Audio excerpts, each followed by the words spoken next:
Welcome back. सी के series में हम लोग फंक्शन में ये देखें कि यूजर डिफाइंड टाइप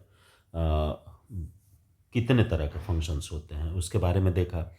पिछली वीडियो में मैंने आपको बताया था कि call by address, call by value, और इस वीडियो में आपको बताता हूँ कि एरे को कैसे पास करेंगे फंक्शन में। तो देखिए, सी में दो तरीका है एरे को पास करने का। एक पहला है कि एरे पैरामीटर के तौर पर पास कर सकते हैं, और दूसरा है कि पॉइंटर के तौर पर हम पास कर सकते हैं। तो जब हम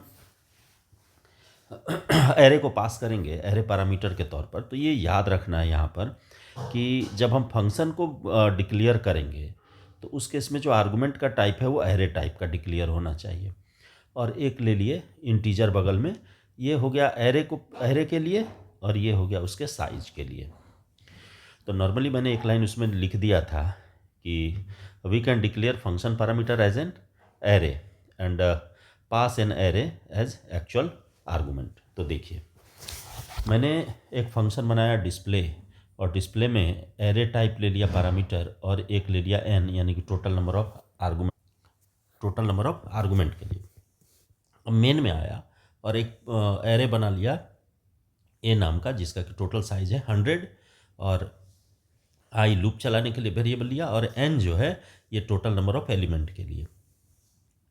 तो पहला लाइन मैंने यहाँ पर लिखा कि enter total number of element input, मैंने total number of element n में ले लिया, और उसके बाद लूप चलाया। लूप चला करके उन सारे एलिमेंट को उठा करके एरे में रख लिया। यानी लूप ये लगातार चलते रहेगा। कब तक चलेगा? एन टाइम्स चलेगा। तो टोटल साइज मेरा 100 है।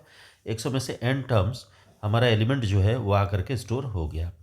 स्टोर होने के बाद अब देखिए, यहाँ पर हम ए को पास कर दिए। ए का मतलब क्या है? एरे। ए को पास कर दिए और एन को पास कर दिए, तो एरे भी पास हो गया, टोटल नंबर ऑफ एलिमेंट भी पास हो गया। तो देखिए, ये ए जो है ये आकर के कॉपी हो जाएगा इस लोकल ए के अंदर, यहाँ कॉपी हो गया, और एन जो है वो कॉपी हो जाएगा इस लोकल एन में। अब यहाँ पर ये फंक्शन के अंदर आ गया, कंट्रोल यहाँ से ट्रांसफर हो जाएगा यहाँ। अब यहाँ आए तो एक वेरिएबल हमको सिर्फ लूप चलाने के लिए आई लेना है। तो i equals to 0, i less than n, और आई प्लस प्लस, और प्रिंट मैंने करा दिया %5d दे दिया, यानी 5 स्पेस ले, उसमें से जो एलिमेंट रहे ताकि अलग अलग दिखे एलिमेंट, और ए ऑफ आई को। तो ए ऑफ आई को, तो यहाँ से जो एलिमेंट मिलेगा उसको वो सारा कुछ क्या होगा? प्रिंट कर जाएगा। तो यहाँ पर देख रहे हैं कि एक पूरे एरे को हमने पास कर दिया किस में? फंक्शन में, डिस्प्ले नाम के फंक्शन में। तो जब भी एरे को पास कराना होगा तो उस केस में याद रखना है कि एरे का जो पैरामीटर होगा वो होगा हमारा एरे टाइप, फंक्शन का जो पैरामीटर होगा वो होगा एरे टाइप का। तो डायरेक्ट हम इसको एक्सेस कर सकते हैं।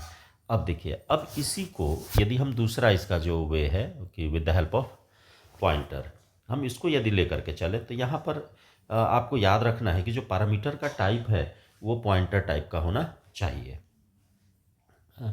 तो देखिए, यहाँ पर मैं अंतर दोनों में आपको समझा देता हूँ कि क्लियर हो जाएगा कि in this case we can declare function parameter as a pointer and pass the address of first element of the array.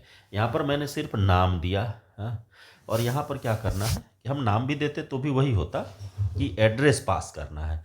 यहाँ पर डायरेक्ट एरे पास कर रहे थे, यहाँ पर एड्रेस पास करना है। तो खैर, शुरू से मैं आपको बताता हूँ तब ज़्यादा समझ में आ जाएगा। देखिए, पिछला जो तरीका आपको बताया उसमें हमने बताया कि डिस्प्ले यानी कि फंक्शन जो बनाया था, यहाँ पर एरे टाइप लिया, इसमें क्या लिया? पॉइंटर टाइप ले लिया। इंटीजर जैसे था उसमें भी ऐसा ही है। अब इनपुट का प्रोसेस मैंने कहीं कोई चेंज नहीं किया, वही वाला पूरा प्रोसेस है। इसमें कहीं कोई ऐसा चीज़ नहीं है जो कि मैं अलग से यूज कर रहा हूँ, ये सारा पिछला वाला ही है। देखिए, at the time of function call, जब हम आर्गुमेंट सप्लाई करने की बात आएगी तो एम्परसेंड लगा दिया, यानी एड्रेस ऑफ हो गया किसका? ए के 0 वाले का, और एन को पास कर दिया इसके साथ है। तो यानी कि फर्स्ट मेमोरी लोकेशन का एड्रेस और an total number of argument है। ये तो पिछले में भी था। यहाँ पर आप देख सकते हैं कि ए और एन दिया था, और यहाँ पर हो गया कि ए ऑफ 0, और उसके मैंने एड्रेस ऑफ ए ऑफ 0 और एन पास किया। तो देखिए, ये जो है फर्स्ट वाला एड्रेस ये आकर के कॉपी हो जाएगा पी में। और आपको पीछे जब मैं पॉइंटर बता रहा था तो पॉइंटर के अर्थमेटिक ऑपरेशन में ये बताया था कि जब हम एरे के एड्रेस को या एरे के फर्स्ट मेमोरी लोकेशन को किसी पॉइंटर में डाल दें तो उस पॉइंटर की मदद से हम अंतिम तक पहुंच सकते हैं, यानी कि सारे एलिमेंट को डिस्प्ले कर सकते हैं। उसका सारा मैंने अर्थमेटिक ऑपरेशन आपको बता दिया था। यदि नहीं आप जानते हैं उसके बारे में तो मेरी पिछली वीडियो आप देख सकते हैं, एरे पॉइंटर के साथ मैंने बताया है। तो पॉइंटर का अर्थमेटिक ऑपरेशन देखिएगा, वहाँ पे आपको ये बात समझ में आ जाएगी। तो देखिए ए ऑफ 0 तो फर्स्ट मेमोरी लोकेशन आके स्टोर हो गया पी में। अब यहाँ पर लूप चलाया मैं उतना ही जितना पिछले में चला था। देखिए यहाँ भी चलाया था मैं वही, यहाँ भी मैं लूप वही चला। सिर्फ अंतर कहाँ होगा, इस जगह पर। यहाँ पर ए ऑफ आई मैंने लिखा था, यहाँ पर कर दिया एस्ट्रिक, स्टार हो गया, तो इनडायरेक्शनल ऑपरेटर हो गया। इनडायरेक्शनल ऑपरेटर हो गया तो पी जिसका एड्रेस स्टोर करेगा उसके वैल्यू को ये इंडिकेट करता है।